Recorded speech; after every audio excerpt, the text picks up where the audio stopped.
Halo teman-teman, gimana perasaannya udah keterima di FISIP UI? Mungkin sebagian besar dari kalian ngerasa senang, excited, dan bangga. Namun, di satu sisi, pernah terlintas gak sih perasaan anxious atau gelisah sama lingkungan perkuliahan yang baru ini? Dimana kalian belum kenal sama banyak orang, terpisah secara fisik sama kampus, dan bakal ada tanggung jawab baru sebagai mahasiswa. Tapi, apapun yang kalian rasakan, itu valid kok. Yang penting, kalian bisa menerima dan mengatur emosi yang kalian rasakan.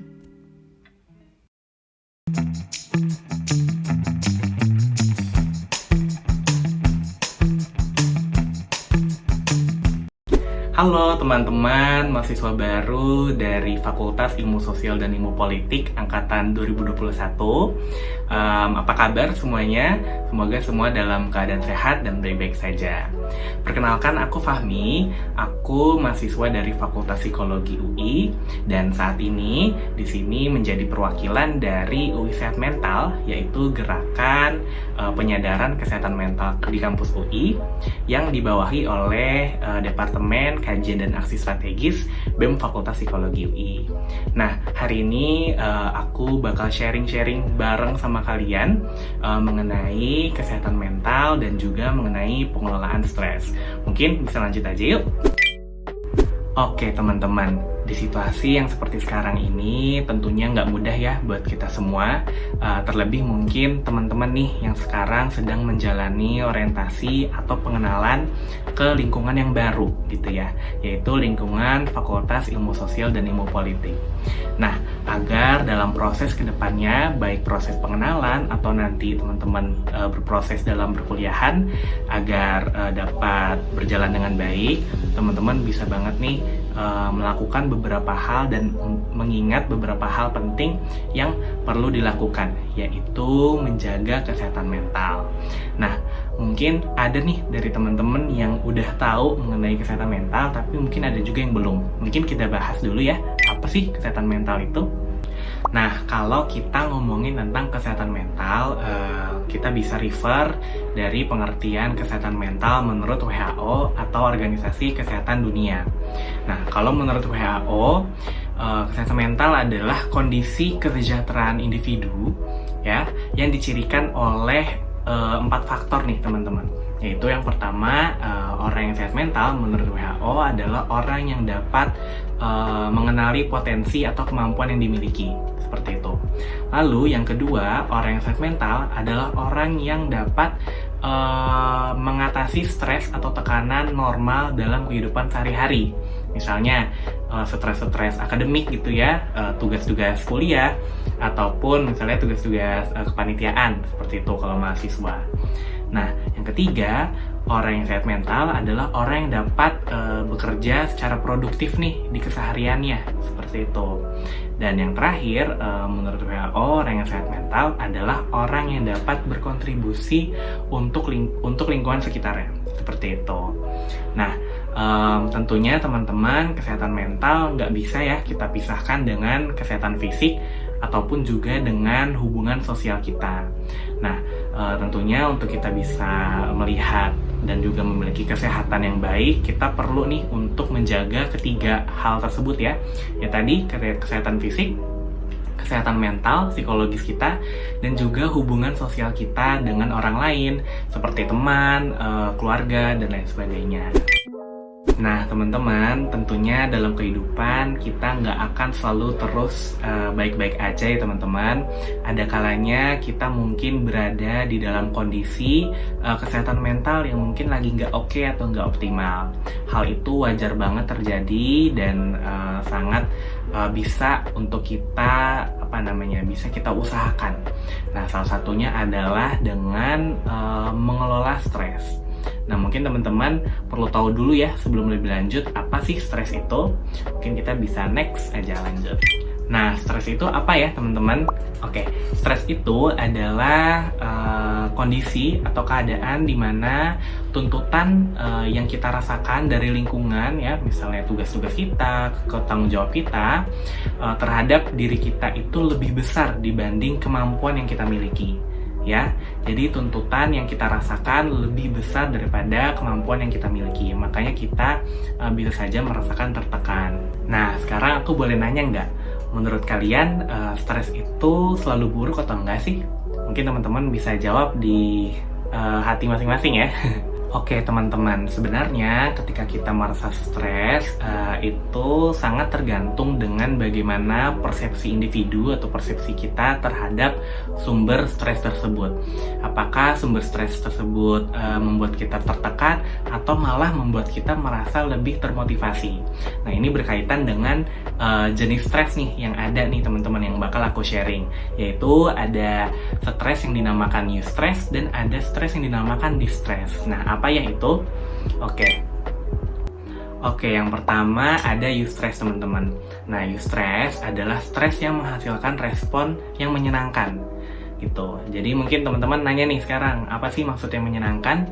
Oke, menyenangkan di sini adalah artinya stres ini membuat kita merasa tertantang, termotivasi, atau mungkin jadi berenergi gitu ya. Mungkin kalau contohnya dalam dunia perkuliahan adalah misalnya teman-teman minggu depan gitu ya dijadwalkan akan ada kuis dari mata kuliah kesukaan teman-teman gitu ya. Walaupun namanya kuis mungkin kita jadi perlu ngerasa harus belajar gitu ya, tapi karena ini mata kuliah yang menyenangkan, teman-teman jadi suka gitu ya. Teman-teman jadi semangat nih untuk bisa ngejawab soal-soal tersebut. Nah ini yang disebut namanya eustress atau stres yang bisa dibilang menyenangkan atau bisa dibilang juga beneficial stress. Nah, selanjutnya ada distress nih teman-teman. Nah, distress ini mungkin memang merupakan stres yang sering kita maksud ketika kita ngomongin soal stres. Distress ini membuat kita ngerasa letih, lelah, atau merasa burn out gitu ya, jenuh seperti itu. Jadi membuat kita merasa tertekan secara negatif. Nah, mungkin tadi kita sudah sedikit paham mengenai jenis stres gitu ya, dan juga mengenai definisi stres itu sendiri. Nah, perlu juga nih teman-teman untuk memahami gitu ya, apalagi teman-teman maba di sini untuk tahu apa aja sih hal-hal yang mungkin banget menjadi sumber stres dalam dunia perkuliahan. Nah, mungkin kita bisa bahas satu persatu. Oke, mungkin kita ngomongin sumber stres yang pertama itu dari sisi akademik dulu ya, yang sangat khas dengan perkuliahan. Nah, teman-teman, dalam sisi akademik perkuliahan tentunya itu juga bisa menjadi sumber stres kita ya, teman-teman. Misalnya, contohnya adalah nilai ujian yang kurang memuaskan gitu ya. Atau misalnya ada materi-materi yang nggak kita paham, itu kan juga bisa membuat kita tertekan. Nah, itu hal-hal tersebut perlu untuk kita pahami dan perlu kita kenali juga, yaitu dari sisi akademik. Nah, yang kedua ada dari sisi keluarga. Terlebih mungkin teman-teman yang lagi sekarang ini maba-maba kalian ini kan di rumah ya gitu. Jadi sering untuk berinteraksi dengan keluarga, mungkin situasi rumah dan situasi keluarganya ada yang kurang kondusif, itu juga bisa membuat kita atau teman-teman semua merasa tertekan, seperti itu. Dan selanjutnya mungkin adalah masalah keuangan gitu ya. Ketika dalam dunia perkuliahan, ketika kalian masuk dunia perkuliahan, biasanya ada perubahan-perubahan yang mungkin terjadi dalam sisi keuangan. Mungkin ada yang akhirnya sekarang sudah harus mencari uang sendiri, atau ada yang mungkin dikurangin dan lain sebagainya. Nah ini kan tentunya struggle ya, sebuah tantangan yang perlu kita lewati dan juga bisa menjadi tekanan nih buat teman-teman yang baru masuk dunia perkuliahan. Nah selanjutnya ada juga sumber stres yang yang berasal dari hubungan sosial gitu ya. Misalnya dengan teman gitu ya, dengan teman sekelompok maba misalnya, atau dengan teman belajar nantinya, atau dengan pacar gitu ya, hubungan romantis, ataupun dengan dosen. Mungkin bisa jadi ada tantangan-tantangan di dalamnya yang bisa menjadi tekanan buat kita. Nah, yang gak kalah penting adalah dan perlu kita perhatikan adalah sumber stres yang berdasarkan dari kesehatan fisik. Seringkali mungkin dalam dunia perkuliahan nantinya ada perubahan-perubahan ataupun ada kejadian-kejadian di mana kita mungkin keadaan fisiknya nggak oke gitu ya, atau misalnya jatuh sakit dan lain sebagainya. Itu kan juga bisa menjadi tantangan dan juga tekanan nih buat kita. Terlebih di situasi sekarang ya teman-teman, pandemi gini, mungkin teman-teman jadi khawatir banget sama kesehatan fisik. Nah itu juga bisa menjadi tekanan nih buat teman-teman dalam menjalani proses pengenalan orientasi ataupun juga dalam dunia perkuliahan nantinya. Oke, kalau tadi kita mungkin sudah mengenal mengenai apa itu stres, mengenai jenis-jenis stres, dan juga mengenai sumber-sumber stres itu sendiri, mungkin kita juga bisa nih sekarang mengenal mengenai cara mengatasi stres atau mengelola stres, atau yang biasa disebut dengan coping stress, seperti itu. Mungkin teman-teman ada yang pernah belajar, atau mungkin teman-teman pernah cari mengenai coping stress. Coping stress itu adalah mekanisme atau cara bagaimana seorang individu dapat mengatasi tekanan-tekanannya dalam kehidupan. Nah, tentunya dalam mengatasi stres, setiap individu itu beragam cara-caranya. Jadi nggak ada mungkin orang yang sama persis dalam mengatasi stres. Nah, maka dari itu di sini mungkin aku akan memperkenalkan dua jenis pengelolaan stres yang biasanya bisa kita pakai dalam kehidupan sehari-hari. Oke, strategi pertama yang aku ingin share mengenai pengelolaan stres adalah emotion focused coping, atau pengelolaan stres yang berfokus pada mengelola emosi terlebih dahulu, seperti itu. Jadi emotion focused coping ini tujuannya adalah untuk mencari dan memperoleh rasa nyaman dulu nih secara emosi. Namun dengan begitu tentunya strategi ini tidak langsung menyelesaikan permasalahan ya teman-teman. Jadi mungkin cara ini bisa kita lakukan sebelum kita bisa mencari tahu solusi yang praktikal untuk menghadapi permasalahan kita. Nah, emotional focus coping ini memiliki beberapa strategi. Yang pertama ada avoiding. Avoiding ini artinya menghindar dari sumber stresnya. Misalnya teman-teman merasa bahwa misalnya ya nilai kuis teman-teman nih jelek gitu ya, atau dibawa kurang memuaskan. Nah itu membuat stres. Nah teman-teman bilang nih ke teman kalian, udah nggak usah ngomongin nilai kuis gue tadi gitu ya. Nah teman-teman berusaha menghindar gitu ya, dan benar-benar nggak mau ngomongin si nilai kuis itu atau ngomongin kuis itu, seperti itu. Itu namanya avoiding. Nah, yang kedua ada distancing, teman-teman. Distancing ini memberi jarak antara sumber stres dengan diri kita. Misalnya, teman-teman sekarang nih ya lagi ada banyak berita, misalnya berita yang kurang menyenangkan gitu ya terkait dengan pandemi. Nah, teman-teman berusaha memberikan jarak antara diri teman-teman dengan berita tersebut, dengan misalnya memberikan batasan waktu. Oh, aku mau ngakses informasi mengenai COVID itu cuma pagi dan juga nanti di sore hari gitu. Jadi nanti siang itu aku nggak mau ngakses. Jadi cuma pagi jam 10 dan juga cuma sore jam 5 misalnya, seperti itu. Itu namanya distancing atau memberi jarak. Dan yang ketiga yaitu adalah accepting nih teman-teman. Nah, penerimaan ya. Penerimaan ini seperti misalnya ada ya mungkin beberapa dari teman-teman kita kalau misalnya punya masalah, dia berusaha untuk yaudah terima aja gitu ya, atau bahasa Jawanya legowo gitu ya. Nah itu juga merupakan bentuk emotional coping teman-teman, yaitu menerima kenyataan atau menerima sumber stres itu, dan itu mungkin bisa membantu untuk beberapa orang.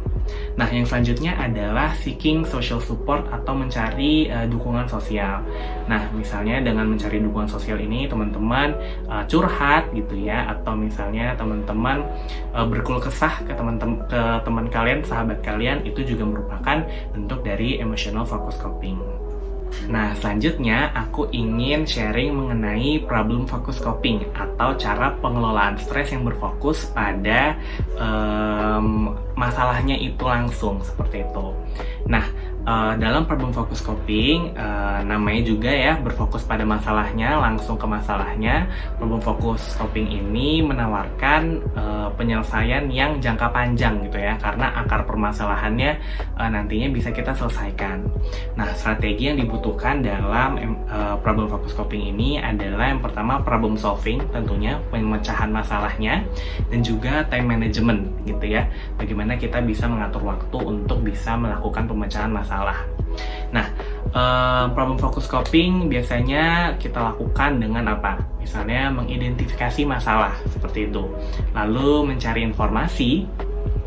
Lalu setelah tadi kita mencari informasi, mungkin kita membuat rencana baru seperti itu ya teman-teman. Juga mungkin kita membuat skala prioritas, bagaimana kita bisa melakukan atau mengelola si stresnya itu, mengatasi stresnya itu, menyelesaikan masalah kita gitu ya. Lalu mungkin kita mengatur waktu, dan selanjutnya mungkin kita langsung mengambil sikap atau mengambil tindakan. Nah, problem focus coping ini biasanya kita lakukan setelah kita nyaman secara emosi gitu ya terhadap si sumber stres itu. Jadi kita bisa nih emotional focus coping dulu ketika kita lagi ngerasa stres. Misalnya tadi kita melakukan hal-hal yang menyenangkan gitu ya, dengan distracting atau memberikan jarak gitu ya. Lalu nanti tapi ketika kita sudah lebih nyaman, kita bisa mulai fokus ke permasalahannya. Karena bagaimanapun stres perlu untuk kita kelola, ataupun misalnya masalah-masalah dalam hidup perlu untuk kita hadapi, seperti itu. Oke, tadi kita sudah mengenal dua tipe pengelolaan stres ya, atau dua tipe coping stres, yaitu problem focus coping dan emotional focus coping. Dua hal ini bisa kalian gunakan ketika memang kalian menemukan situasi yang menekan atau membuat kalian stres, baik dalam dunia perkuliahan ataupun di luar dunia perkuliahan ya teman-teman semua.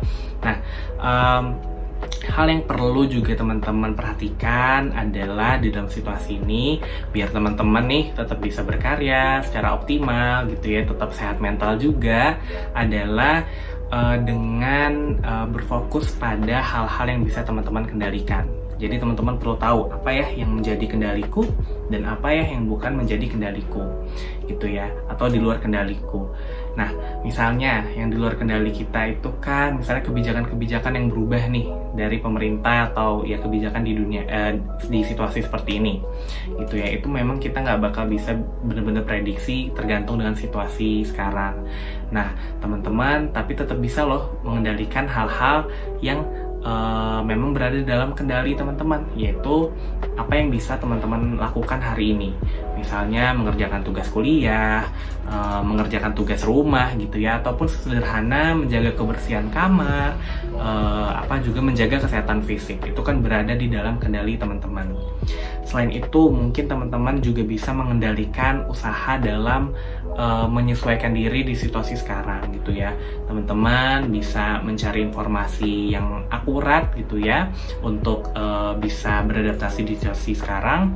Dan juga mungkin teman-teman bisa menyesuaikan perencanaan nih terkait dengan situasi sekarang gitu ya.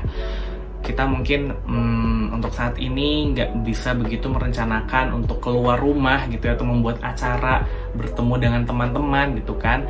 Nah, itu kan teman-teman bisa kendalikan dengan mencari informasi yang akurat nih mengenai kebijakan pemerintah ataupun situasi yang sekarang, seperti itu. Nah, yang kedua, teman-teman penting banget untuk istirahat yang cukup gitu ya. Dunia yang sekarang menjadi online semua ini kadang membuat kita menjadi kewalahan, seperti nggak ada batas gitu ya, mungkin antara mana online dan mana offline. Nah, penting banget teman-teman bisa memiliki istirahat yang cukup dan memiliki target istirahat seperti itu. Dan yang terakhir, tentunya teman-teman penting banget untuk mengingat gitu ya, bahwa karena ini situasinya sekarang mungkin kita sendiri-sendiri, kita nggak punya temen gitu ya untuk bisa menemani kita, mensupport kita. Penting banget nih untuk teman-teman bisa berteman dengan diri sendiri. Artinya ketika memang berada dalam kesusahan, kesulitan, teman-teman bisa mensupport diri sendiri, mendukung diri sendiri gitu ya. Jadi daripada mungkin ketika kita mengalami kegagalan atau kesusahan, kita malah jadi kita jadi malah nyalahin diri sendiri, atau malah kita bahkan nggak peduliin perasaan sedih kita gitu ya. Nah itu kan mungkin bisa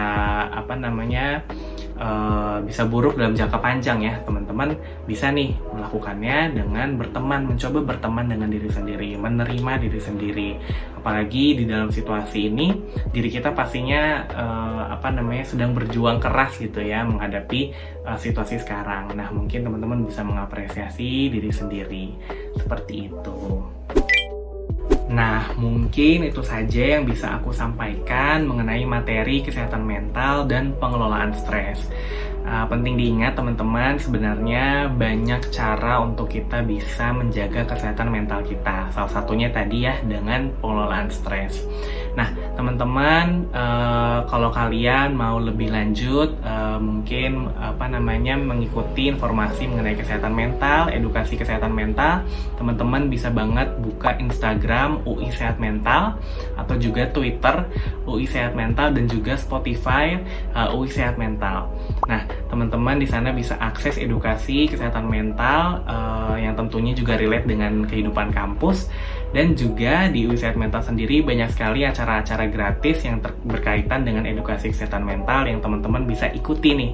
Jadi teman-teman boleh banget kita belajar bareng-bareng di sana. Oke, mungkin segitu aja yang bisa aku sampaikan. Kurang lebihnya mohon maaf. Jika ada salah-salah, mohon dibuang aja yang salah-salahnya. Dan semoga kalau yang misalnya bermanfaat bisa diambil ya teman-teman. Sekian, terima kasih. Dadah. Selamat ya sudah masuk di FISIP UI.